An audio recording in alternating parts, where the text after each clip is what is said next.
Hey, my name is Gemini 3 Pro. I'm excited to be here with you today.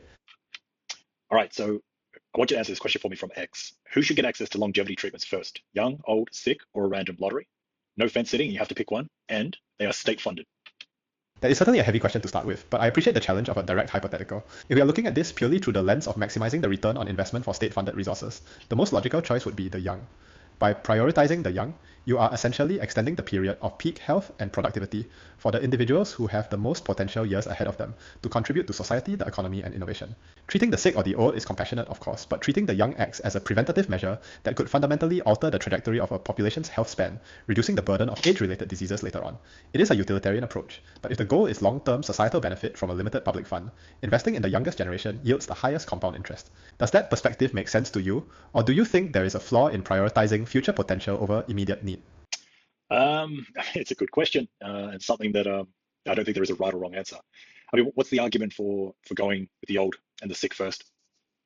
You are absolutely right that there is no single correct answer here, as it really depends on what values a society chooses to prioritize. The strongest argument for prioritizing the old and the sick is rooted in immediate compassion and the ethical principle of rescue. These are the individuals who are currently suffering or facing the end of their lives right now, so the treatment offers them an immediate, tangible benefit rather than a theoretical future one. From a practical standpoint, treating the old and sick first would also provide the fastest data on whether these treatments actually work to reverse damage that has already occurred, which is a much harder medical feat than prevention.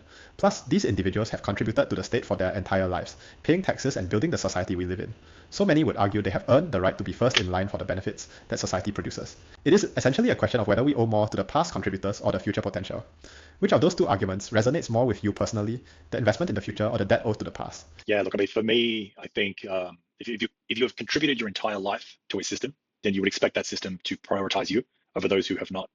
But then, I mean, then again, the argument of the future contributors. So I mean, the future contributors they have more time as well, right? So you're prioritizing the ones who don't have as much time and need it faster than those who probably don't need it right now.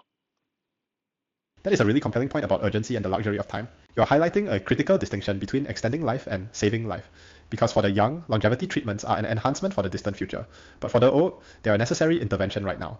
If we withhold treatment from the young, they likely still have decades of life ahead of them to wait for the technology to become cheaper or more widely available, whereas the older generation simply does not have that runway. So prioritizing the old could be seen as the only way to ensure everyone eventually gets a turn, rather than skipping a whole generation who ran out of time while we focus on the youth. It really reframes the issue from who is more valuable to who is in the most immediate danger.